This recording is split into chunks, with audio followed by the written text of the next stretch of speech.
আল্লাহ রাব্বুল আলামিন বলেন, ওয়ালাকাদ যারানা লিজাহান্নামা কাসীরাম মিনাল জিন্নি ওয়াল ইনসি লাহুম কুলুবুল লা ইয়াফকাহুনা বিহা ওয়া লাহুম আ'য়ুনুন লা ইউবসিরুনা বিহা ওয়া লাহুম আযানুন লা ইয়াসমাউনা বিহা উলাইকা কাল আনআমি বাল হুম আদাল উলাইকা হুমুল গাফিলুন। আল্লাহ রাব্বুল আলামিন বলেন, অধিকাংশ জিন এবং মানুষ জাহান্নামী হবে তিনটা কারণে। কোরআনের শিক্ষা না থাকার কারণে কি পরিচয় হয় একটু দেখেন। আল্লাহ রাব্বুল আলামিন বলেন তিনটা কারণে মানুষগুলা জাহান্নামী হয়ে যাবে। আল্লাহ পাক রব্বুল আলামিন বলেন তাদেরকে একটা দিমাগ দিয়েছি, একটা মস্তিষ্ক দিয়েছি, একটা কলব দিয়েছি, এটা দ্বারা সঠিক জিনিসগুলা চিন্তা ভাবনা করে না। তাদের দুইটা চক্ষু দিয়েছি, এই চোখ দিয়া ভালো জিনিসগুলা দেখে না। তাদেরকে কান দিয়েছি, কান দিয়া ভালো জিনিসগুলা শোনে না। যারা এই তিনটা জিনিস দেওয়ার পরেও কাজে লাগায় না, আমার আল্লাহ রাব্বুল আলামিন বলেন ওরা চতুষ্পর জানোয়ারের থেকেও খারাপ। তাহলে কোরআনের শিক্ষায় যারা শিক্ষিত না তাদেরকে চতুষ্পর জানোয়ারের থেকেও খারাপ বলল, কারণ কি? আমার ভাইয়েরা, চতুষ্পর জানোয়ার খায়, ঘুমায়, বাচ্চা জন্ম দেয়। আপনিও খান, ঘুমান, বাচ্চা জন্ম দেন। তাদের মধ্যে কোরআনের শিক্ষা নাই, পাক পবিত্রতা নাই, উযুও করতে জানে না।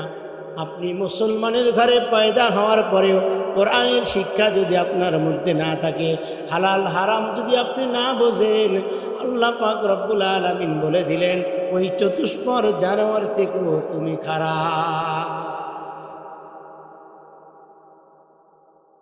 আলহামদুলিল্লাহিল্লাযী জাআলাশ শামসা ওয়াল কমারা বিহুসবান والنجم والشجر يسجدان وفضل زمانا على زمان كما فضل مكانا على مكان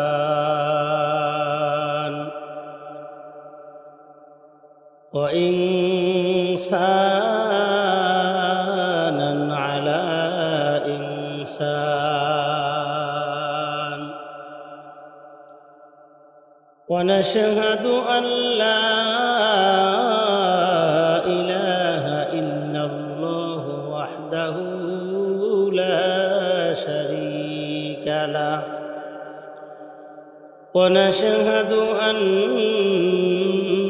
سيدنا وسندنا وحبيبنا ومولانا محمدا عبده ورسوله الذي أرسله بالحق بشيرا ونذيرا وداعيا إلى الله بإذنه وسراجا منيرا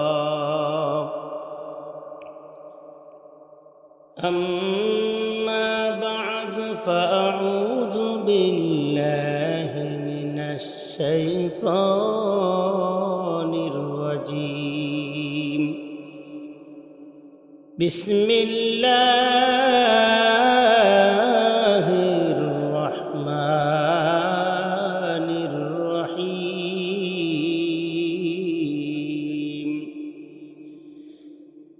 شهر رمضان الذي أنزل فيه القرآن هدى للناس وبينات من الهدى والفرقان الفرقان.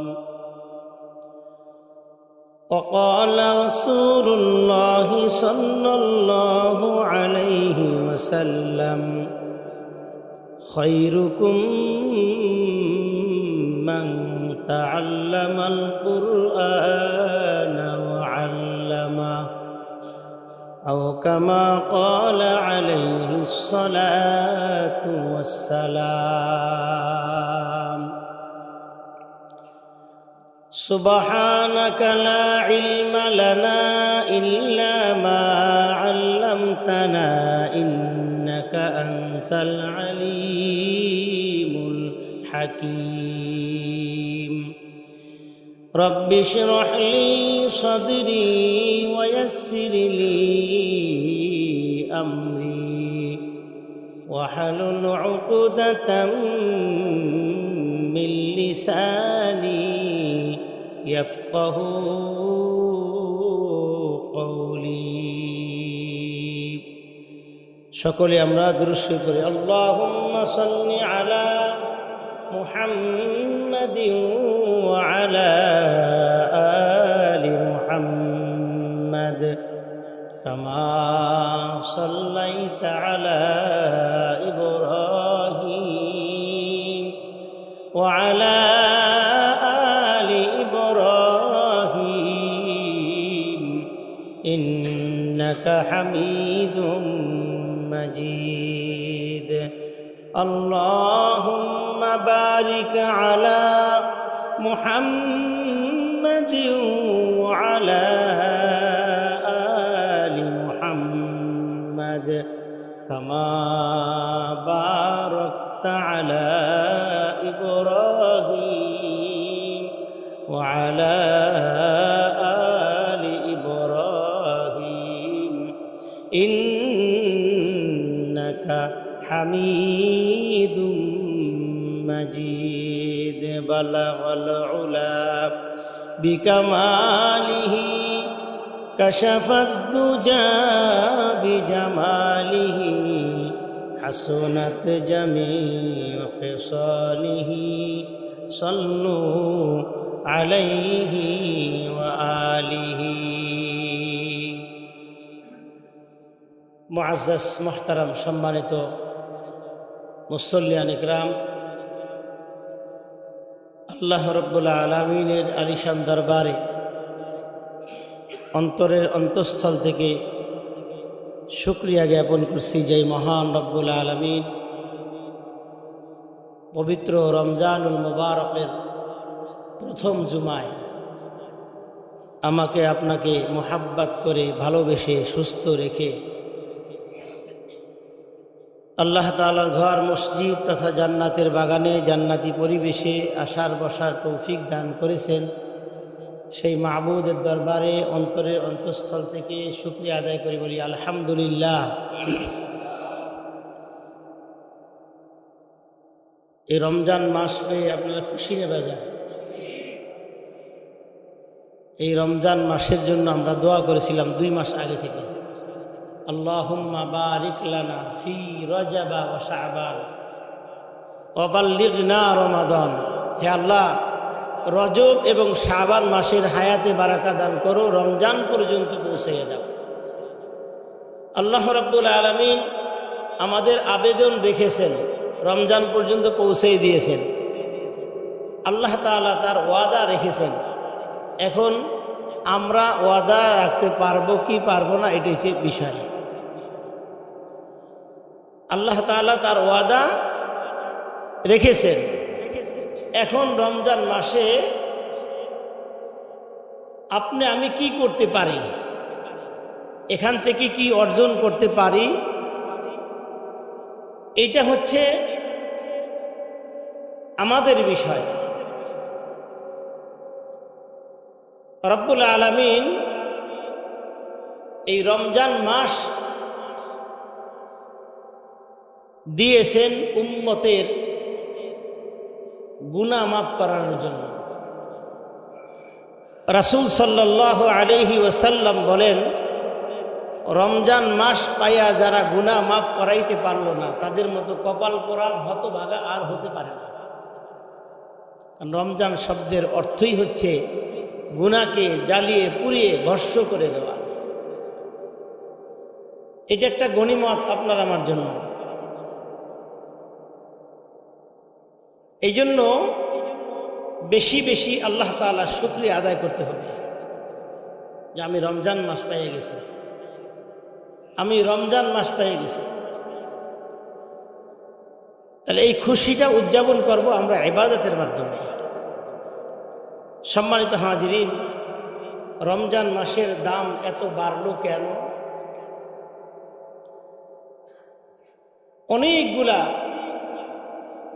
উত্তরের মধ্যে সবচাইতে অথেন্টিক গ্রহণযোগ্য উত্তর হচ্ছে রমজানুল মুবারকের দাম বেড়েছে শুধুমাত্র কেবলমাত্র কোরআনুল কারীম নাজিল করার কারণে। সুবহানাল্লাহ বলেন। কিসের কারণে? কোরআনের কারণে রমজানের দাম বেড়ে গেছে। রমজান মাস ছাড়া অন্যান্য মাসেও এই জুমার দিন আছে কিনা, রাত আছে কিনা, দিন আছে কিনা, সূর্য ওঠে কিনা? তো রমজান মাস ছাড়াও অন্য মাসে দিন আছে, রাত আছে, শুক্রবারও আছে। রমজান মাসেও দিন আছে, রাত আছে, শুক্রবারও আছে। অন্যান্য মাসের তুলনায় রমজান মাসের এই দিন মাস, রমজান মাসের রাত দিন এর দাম বাড়ল কেন? উত্তর একটাই, শুধুমাত্র কোরআন নাজিল হওয়ার কারণে রমজানের দাম বেড়ে গেছে। সুবহানাল্লাহ বলেন। কথা কি বুঝাইতে পারছি? শুধুমাত্র কিসের কারণে? কোরআনুল কারীম নাজিল হওয়ার কারণে রমজান মাসের দাম বেড়ে গেছে। আর রাতের দাম বাড়লো কেন? এই রমজান মাসের তামাম মাসের যেই মূল্য আছে, রমজানুল মুবারকে এমন একটা রাত্রি আছে যেই রাত্রির প্রত্যেকটা মুহূর্তের দাম পুরা রমজান মাসের থেকেও অধিক গুণে বেশি। সুবহানাল্লাহ বলেন। কেন? ওই রাত্রিতে কোরআন নাজিল হয়েছে। এই মাসের দাম বাড়ছে কোরআন নাজিল হওয়ার কারণে, আর ওই রাত্রির দাম বাড়ছে শুধুমাত্র ওই রাত্রিতে কোরআন নাজিল হয়েছে এই কারণে। সুবহানাল্লাহ বলেন। তাহলে কোরআনের সাথে যাদেরই সম্পর্ক থাকবে তাদের দাম বাড়বে না কমবে? দাম বাড়বে। পৃথিবীর মধ্যে যত ধরনের বই পুস্তক আছে, ওই বই পুস্তক পড়লে সওয়াব হবে কি হবে না অথেন্টিক কোনো গ্যারান্টি নাই। কিন্তু কোরআনুল কারীম এমন একটা কিতাব যেই কিতাবের দিকে তাকাইলেও সওয়াব। সুবহানাল্লাহ বলেন। এটা এমন একটা কিতাব, আল্লাহ তাআলা কোরআনুল কারীমের প্রথমেই চ্যালেঞ্জ ছুড়ে দিয়ে বলছেন এটা এমন একটা কিতাব যার মধ্যে কোনো সন্দেহ নাই, সন্দেহের কোনো অবকাশও নাই। প্রথমেই চ্যালেঞ্জ করছে। এই জন্য কোরআনের সাথে যাদেরই সম্পর্ক বেড়ে যাবে তাদেরই দাম বাড়বে না কমবে? দাম বেড়ে যাবে। আমার ভাইয়েরা, রমজানুল মুবারকের দাম বেড়েছে কোরআনুল কারীম নাজিল হওয়ার কারণে। ঠিক তদ্রূপভাবে কোরআনের সাথে যাদের সম্পর্ক লেগে যাবে, আল্লাহর হাবিব সাল্লাল্লাহু আলাইহি ওয়াসাল্লাম বলেন কোরআনুল কারীমের সাথে স্পর্শ লাগার কারণে আল্লাহ রাব্বুল আলামিন ওই সকল বস্তুর দাম বাড়াইয়া দিবে। রাসূল সাল্লাল্লাহু আলাইহি ওয়াসাল্লাম বলেন খায়রুকুম মান তাআল্লামাল কুরআনা ওয়া আল্লামা, তোমাদের মধ্যে সর্বোত্তম ওই ব্যক্তি, সবচাইতে দামি ওই ব্যক্তি যে কোরআন নিজে শিখে এবং অপরকে শিক্ষা দেয়। জোরে বলি সুবহানাল্লাহ।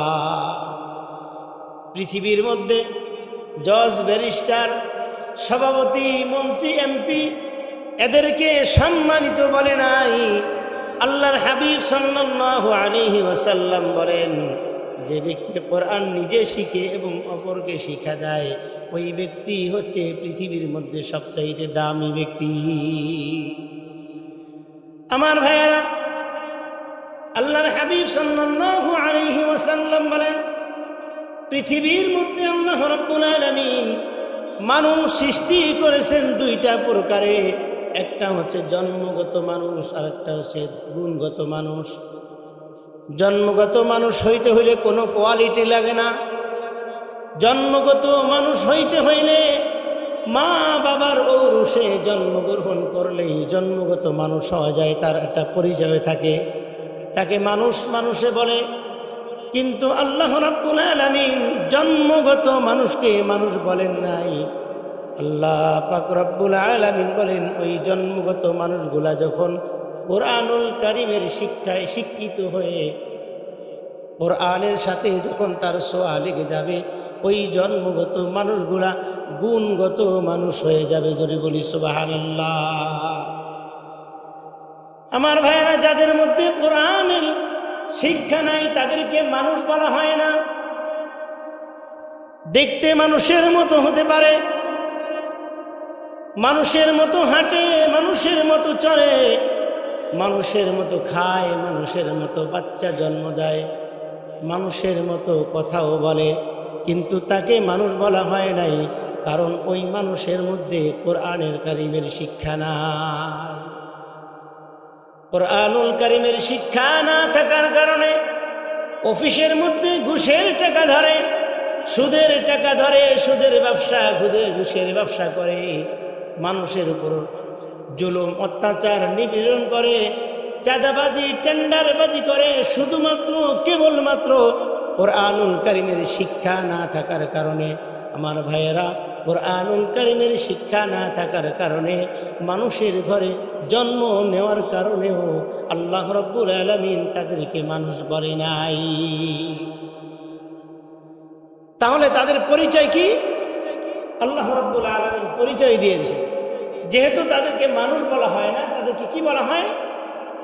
আল্লাহ রাব্বুল আলামিন বলেন, ওয়ালাকাদ যারানা লিজাহান্নামা কাসীরাম মিনাল জিন্নি ওয়াল ইনসি লাহুম কুলুবুল লা ইয়াফকাহুনা বিহা ওয়া লাহুম আ'য়ুনুন লা ইউবসিরুনা বিহা ওয়া লাহুম আযানুন লা ইয়াসমাউনা বিহা উলাইকা কাল আনআমি বাল হুম আদাল উলাইকা হুমুল গাফিলুন। আল্লাহ রাব্বুল আলামিন বলেন, অধিকাংশ জিন এবং মানুষ জাহান্নামী হবে তিনটা কারণে। কোরআনের শিক্ষা না থাকার কারণে কি পরিচয় হয় একটু দেখেন। আল্লাহ রাব্বুল আলামিন বলেন, তিনটা কারণে মানুষগুলা জাহান্নামী হয়ে যাবে। আল্লাহ পাক রব্বুল আলামিন বলেন, তাদেরকে একটা দিমাগ দিয়েছি, একটা মস্তিষ্ক দিয়েছি, একটা কলব দিয়েছি, এটা দ্বারা সঠিক জিনিসগুলা চিন্তা ভাবনা করে না। তাদের দুইটা চক্ষু দিয়েছি, এই চোখ দিয়া ভালো জিনিসগুলা দেখে না। তাদেরকে কান দিয়েছি, কান দিয়া ভালো জিনিসগুলা শুনে না। যারা এই তিনটা জিনিস দেওয়ার পরেও কাজে লাগায় না, আমার আল্লাহ রাব্বুল আলামিন বলেন, ওরা চতুষ্পর জানোয়ারের থেকেও খারাপ। তাহলে কোরআনের শিক্ষায় যারা শিক্ষিত না, তাদেরকে চতুষ্পর জানোয়ারের থেকেও খারাপ বলল। কারণ কি? আমার ভাইয়েরা, চতুষ্পর জানোয়ার খায়, ঘুমায়, বাচ্চা জন্ম দেয়। আপনিও খান, ঘুমান, বাচ্চা জন্ম দেন। তাদের মধ্যে কোরআনের শিক্ষা নাই, পাক পবিত্রতা নাই, উযুও করতে জানে না। আপনি মুসলমানের ঘরে পয়দা হওয়ার পরেও কোরআনের শিক্ষা যদি আপনার মধ্যে না থাকে, হালাল হারাম যদি আপনি না বোঝেন, আল্লাহ পাক রব্বুল আলামিন বলে দিলেন, ওই চতুষ্পর জানোয়ার থেকেও তুমি খারাপ। এই জন্য কোরআনুল কারীমের স্পর্শে আসতে হবে। স্পর্শে আসলেই আপনার দাম বেড়ে যাবে। আমার ভাইয়েরা, একটু লক্ষ্য করে দেখেন, আপনার আলমারিতে দামি দামি কাপড় আছে। ওই কাপড় নামাইতে গিয়ে যদি একটা দামি কাপড়, লক্ষ টাকা দামের কাপড় যদি নিচে পড়ে যায়, পায়ের উপর পড়ে যায়, দুনিয়ার মধ্যে এমন কোনো আহম্মক আসেনি ওই কাপড়টা চুমা দেয়? কি বলেন, কথা বলেন না কেন? কিন্তু ওই লক্ষ টাকা দামের কাপড় পায়ের উপর পরার কারণে আপনি চুমা দিলেন না, কিন্তু 20 টাকা 30 টাকা গজের কাপড় দিয়া যদি একটা কোরআনের জামা বানানো হয়, ওই কাপড়টা যদি আপনার পায়ের উপরে পড়ে যায় অথবা নিচে পড়ে যায়, আমি অটোমেটিক ওইটা ধরে কিন্তু চুমা দিয়া দেই। তার কারণ কি? ওই অল্প দামের কাপড়ের সাথে কার স্পর্শ লেগেছে? জোরে বলেন। কোরআনুল কারীমের স্পর্শ লাগার কারণে দামি হয়ে গেছে। আপনি একটা মিস্ত্রি নিয়েছেন, সকাল 8টা থেকে বিকাল 4টা পর্যন্ত কাজ করবে, কাঠ কিনে দিয়েছেন, কাঠের আলমারি বানাইতেছেন, কাঠের আলমারি বানানো শেষ, বিকাল 4টায় তার ছুটি হবে, এখন 3টা বাজে, 1 ঘন্টা এখনো বাকি আছে। দেখবেন আপনার ওই মিস্ত্রিকে যদি ছোট একটা কাঠ নিয়ে দেন, ওই কাঠটা যদি আপনি বলে দেন একটা রেহাল বানিয়ে দাও কোরআন কারীম পড়ার জন্য, আপনি আমার ভাইয়েরা ওই দামি সুকেজের মধ্যে পা লাগলে কিন্তু আপনি চুমা দেন না। ওই অল্প ওইটা ফেলাই দিয়েছেন, ওই কম দামি কাঠ দেয়া যদি কোরআনের পড়ার জন্য একটা রেহাল বানান, ওই রেহালে যদি আপনার পা লেগে যায়, অটোমেটিক আপনার সম্মানের শ্রদ্ধায় আপনার মাথা নত হয়ে যায়। ঠিক কিনা বলেন? তাহলে ওই কাঠের দাম বাড়লো কিসের কারণে? কোরআনুল কারীমে ঠিক তদ্রূপভাবে কোনো মানুষের শরীরের মধ্যে যদি কোরআন ঢুকে যায়, কোরআনের হুকুম ঢুকে যায়, কোরআনের বুঝ ঢুকে যায়, আমার আল্লাহ রাব্বুল আলামিন বলেন কোরআনের বুঝ ঢুকার কারণে আমি আল্লাহ রাব্বুল আলামিন ওই মানুষটাকে গুণগত মানুষ বানাইয়া আমি সর্বশ্রেষ্ঠ মানব আকারে আমি আল্লাহ তাআলা স্বীকৃতি দিয়ে দেই। জোরে বলি সুবহানাল্লাহ। আমার ভাইয়েরা, কোরআনুল কারীম যারা পড়ায় এবং পড়ে তারা উত্তম কেন? অনেকগুলা কারণের মধ্যে আল্লাহর হাবিব সাল্লাল্লাহু আলাইহি ওয়াসাল্লাম বলেন, অনেকগুলা কারণের মধ্যে এটাও একটা কারণ। আল্লাহর হাবিব সাল্লাল্লাহু আলাইহি ওয়াসাল্লাম বলেন, কোরআনুল কারীমের ভাষা শুধুমাত্র একমাত্র আল্লাহ তাআলার। ঠিক না বলেন? কোরআনুল কারীমের ভাষা কার? আল্লাহ তাআলার ভাষা শিক্ষা করার জন্য যদি আপনি কষ্ট করেন, আল্লাহ তাআলার ভাষা শিক্ষা দুনিয়ার মধ্যে প্রতিষ্ঠিত করার জন্য যদি আপনি কষ্ট করেন, দুনিয়ার মধ্যে যদি আপনি মাত্র 2টা 3টা কষ্ট করেন, আল্লাহ রাব্বুল আলামিন বলেন আপনাকে আল্লাহ তাআলা দুনিয়া এবং আখিরাতে প্রায় কমপক্ষে 70টা শান্তিতে আপনাকে লাভবান করবে। আমার ভাইয়েরা, আল্লাহ রাব্বুল আলামিন কোরআনুল কারীমের একটা আয়াতের মধ্যে বলেন, ফাইন্না মাআল উসরি ইউসরা। ফাইন্না ফা আসে হরফে কসমের জন্য, ফা মানে অতঃপর অথবা অবশ্যই আল্লাহ তাআলা, ইন্না আসে নিশ্চয়তা দান করার জন্য। যারা গ্রামার বোঝেন তারা একটু ভালো করে শুনবেন। ফাইন্না মাআল উসরি ইউসরা, মাআর পরে আলিফ লাম দিয়া উসরি দিয়েছে। যদি মাত্র একটা কষ্ট আপনি করতে পারেন, আলিফ লাম দিয়ে আল্লাহ রাব্বুল আলামিন শব্দটাকে মাআরিফা করে দিয়েছে, অর্থাৎ নির্দিষ্ট করে দিয়েছে। যদি কোরআনুল কারীম শিক্ষা অর্জন করতে গিয়া, কোরআনুল কারীমের শিক্ষা বাস্তবায়ন করতে গিয়া যদি আপনি একটা কষ্ট করেন, ফাইন্না মাআল উসরি ইউসরা, ইউসরার জায়গায় আল্লাহ রাব্বুল আলামিন নির্দিষ্ট করেন নাই। তাফসীরে ফি জিলালিল কোরআনের মধ্যে আল্লামা কুতুব শহীদ রাহমাতুল্লাহি আলাইহি বলেন, যদি একটা কষ্ট দুনিয়ার মধ্যে করেন কোরআনুল কারীম শিখতে গিয়া অথবা কোরআনুল কারীমের শিক্ষা বাস্তবায়ন করতে গিয়া যদি আপনি একটা কষ্ট করেন, আল্লাহ রাব্বুল আলামিন আপনাকে কমপক্ষে 70টা পুরস্কার দান করবে। শুধুমাত্র একটা কষ্ট করবেন কোরআনুল কারীম শিখতে গিয়া অথবা বাস্তবায়ন করতে গিয়া, যদি একটু কষ্ট হয়, আল্লাহ তাআলার ওয়াদা ফাইন্না মাআল উসরি ইউসরা, অগণিত অসংখ্য পুরস্কারে পুরস্কৃত আল্লাহ তাআলা আপনাকে করবেন।